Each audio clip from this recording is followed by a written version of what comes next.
O Glorioso continua querendo muito o argentino Cristian Medina. Neste vídeo, em mais um conteúdo robusto, falo também sobre a possibilidade do Botafogo trazer pelo menos mais um volante de forte imposição na marcação. Segundo o jornalista Pedro Ramiro, o Corinthians quer Savarino. Vamos entender então como poderia ser a chegada de Medina e a saída do venezuelano, caso isso se concretize. E com Lucas Vidalba praticamente certo no Glorioso, falo também a respeito do ponta-direita uruguaio. Mas olha, uma das melhores frases do ano, aí não deu bom não, né? Que aí pro Abel deu bom, do Cemitério também, do Renato Paiva, deu bom, mas John Textor, Titio Textor, soltou a pérola no começo do ano sobre o planejamento do Botafogo. Ó, o ano começa, quando é que começa o ano, hein, Titio Textor? Vamos ver, roda aí. This year will be to spend somewhere. Fala aí, pessoal, tudo bem com vocês? Pessoal, rapidinho, já vou soltar o vídeo aqui, né? Chegando com as informações importantes aqui do nosso fogão. A gente vai estar reagindo aqui o vídeo do canal do Fabiano Bandeira, deixando os créditos aqui, e Placar TV, pessoal, os créditos aqui também. Mas antes da gente soltar o vídeo, pessoal, vou pedir pra você deixar seu like, se inscrever aqui no nosso canal e ativar o sininho de notificações, pessoal. Não vou demorar aqui, né?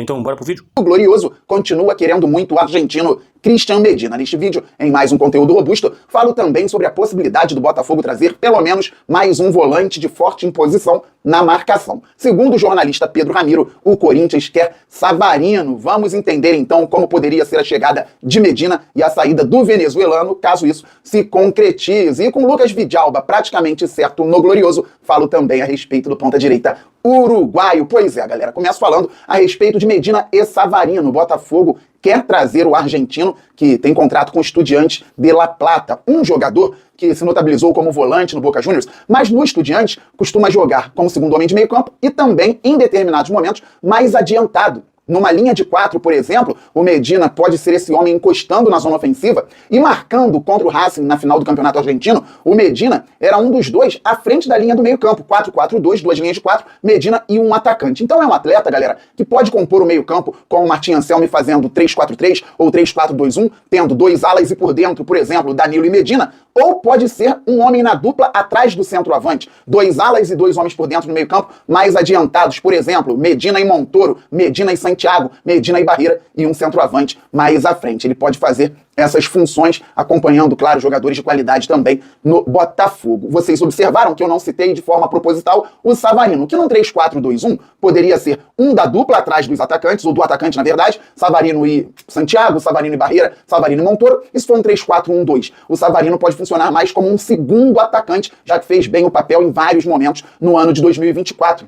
Medina chegando, Corinthians interessado no Savarino. Quer dizer que o venezuelano vai sair do Botafogo? Não sabemos. Informou Pedro Ramiro, repórter com passagem na Record, na Band e atualmente narrador na ESPN, que o Glorioso tem um interesse em trazer um jogador do Corinthians se o Savarino for realmente para a equipe paulista, ou seja, uma troca, daqui a pouco a gente fala a respeito da possibilidade. O Savarino é um grande jogador, sou muito grato a ele, fez papel de camisa 10, segundo atacante no Botafogo, atuou aberto pela direita, atuou aberto pela esquerda, fez função de meia ponta, mas em 2025 não foi tão bem assim. Com o Martim Anselmi utilizando 3-4-2-1, 3-4-1-2, 3-4-3 e tendo a dupla de meias atrás do centroavante, com o Botafogo tendo nomes como Montoro, como Santiago, como Barreira, e se o Medina chegar, não creio no Savarino como titular absoluto no Botafogo. Pode ser que ele queira respirar novos ares. Fala-se em R$800 mil de salário pro Savarino lá no Corinthians, uma quantia de fato altíssima. Se ficar, vou torcer muito para jogar bem com a nossa camisa, sempre honrando, jogando mal, jogando bem, o Savarino sempre honrando a camisa do glorioso Botafogo de Futebol e Regatas, tentando, buscando, então vou torcer muito. Mas estou falando a respeito de mercado e possibilidades reais. Nós vimos outro dia o Marlon Freitas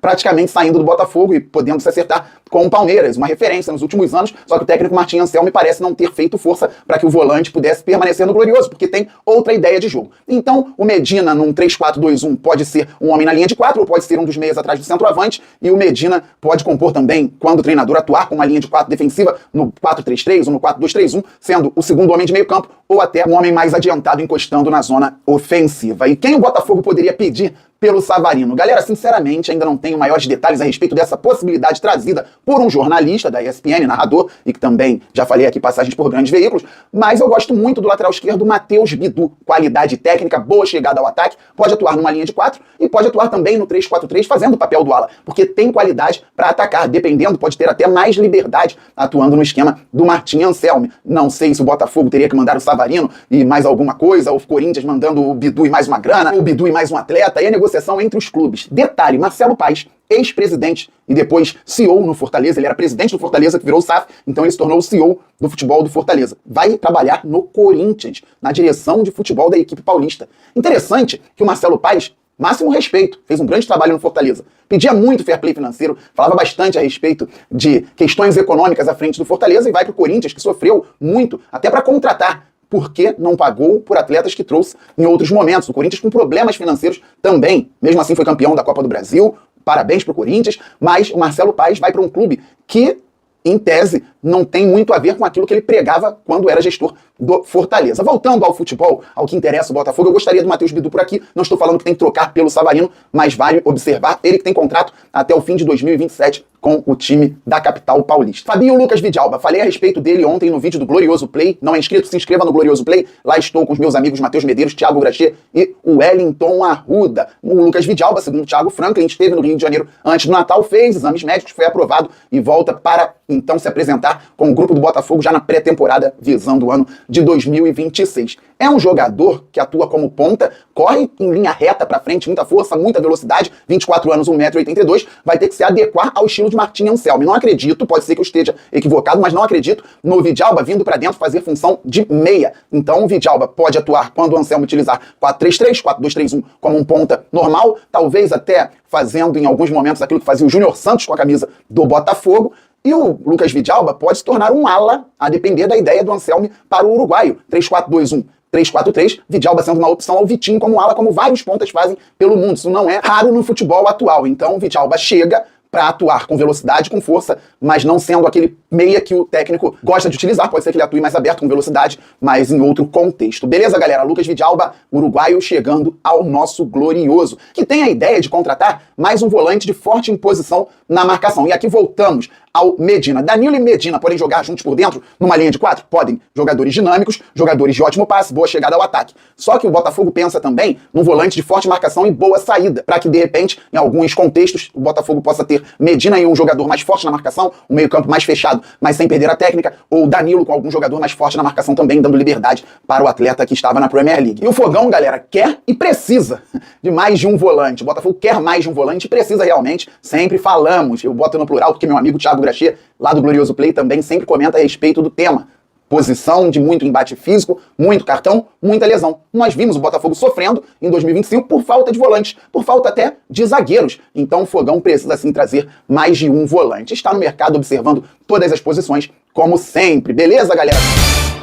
Mas olha, uma das melhores frases do ano, aí não deu bom não, né? Que aí pro Abel deu bom, o cemitério também do Renato Paiva deu bom, mas John Textor, Titio Textor, soltou a pérola no começo do ano sobre o planejamento do Botafogo. Ó, o ano começa, quando é que começa o ano, hein, Titio Textor? Vamos ver, roda aí. This year will be to spend somewhere close to $60 million on player acquisitions. So that's quite a heavy investment. And obviously some players that are favorites that did well for us in the past, they'll move on.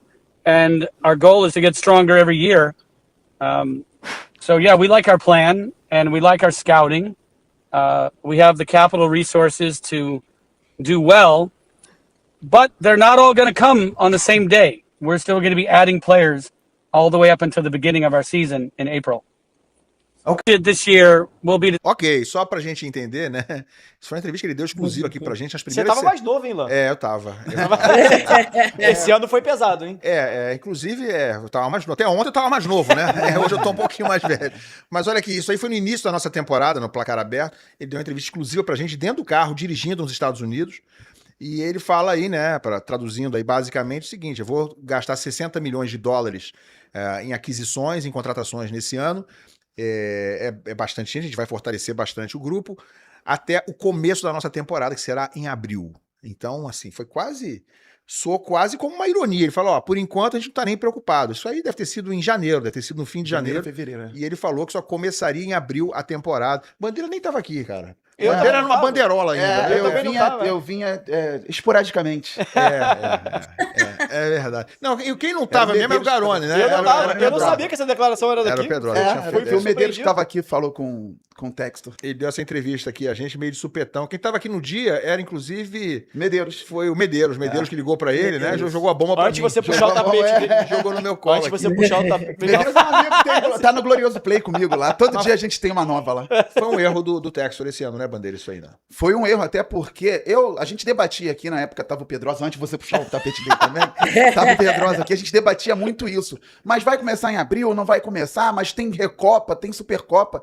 Eu dizia até que a Supercopa era muito difícil o Botafogo vencer, mas pra Recopa poderia ter feito diferente. Mas se o Textor queria começar o ano em abril, tinha que ter convicção no trabalho, tinha que ter convicção na comissão técnica e gastar esse dinheiro que ele falou que ia investir de maneira correta. O Botafogo foi passou abril, junho, julho, e quando chegou nas quartas de final, eu sempre falo isso aqui, da Copa do Brasil, um jogo com o Vasco foi com o goleiro, o John. No outro jogo, o John já estava na Inglaterra. Era o Neto chegando, sem ritmo de jogo. Quer dizer, no final das contas, o Renato Paiva chegou. Ainda não tinha chegado na época dessa declaração. Depois saiu, aí entrou o David Ancelotti. No final das contas, não é que o ano do Botafogo tenha começado em abril, como o Textor disse ali. O ano do Botafogo não começou. O planejamento de 2025 foi muito ruim. Por outro lado, para quem quer ver o copo meio cheio, até mostra a força do projeto. Que com um ano todo conturbado, o Botafogo chegou em sexto no Brasileiro. Em outros tempos, estaria brigando certamente para não cair. Falar em copo meio cheio, né? Você gosta de tomar leite e tal? Copo Que isso, depende Natal, do horário. Eu gosto de leite. Eu gosto de leite. Leite desnatado. Leite em pó. Leite desnatado. Beleza. Copo de leite desnatado. Whey. Eu gosto. É saudável pra caramba. Saudável. E aí teve uma declaração que ficou meio assim, né? O pessoal ficou tipo você, assim, lá ele. Né? De um colega nosso aí. Bota aí pra gente ver. Declaração lá no Sport TV. Vai, roda. O que mostra o quanto é importante, eu sei que assim, calcificação é calcificação, mas sei lá, enche o cara de leite. Entendeu? Com 30 quilos de leite. Eu vi aí, né? É porque o recuperando de lesão. É o Éboli. É o Éboli. Carlos Carlos Eduardo Éboli. Éboli, do Grupo Globo, da Rádio CBN. O Éboli disse o seguinte, o Pedro tem que se recuperar rápido, né? Então, cara, fortalece ele, enche ele de leite e tal. E aí virou um negócio O Pedro meio... fez até propaganda, né? Virou um festival de lá Tem que ter ele. dado uma- E aí, Aí. aí rolou a propaganda, uma empresa fabricante de leite aproveitou o gancho aí, né? Aproveitou o não ensejo dou uma sorte e dessa. lançou essa aí com o Pedro. Vamos lá, vai. E encheu o cara de leite.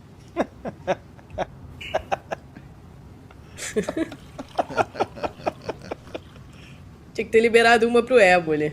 Pô, é o dinheiro mais fácil da vida do Pedro. Comissãozinha. Éboli não ganhou comissão, hein? Será? É porque é do café, será né? É que- bully. Encheu o homem de leite lá. Pelo ele, menos uma né? entrevista exclusiva, né? Ó.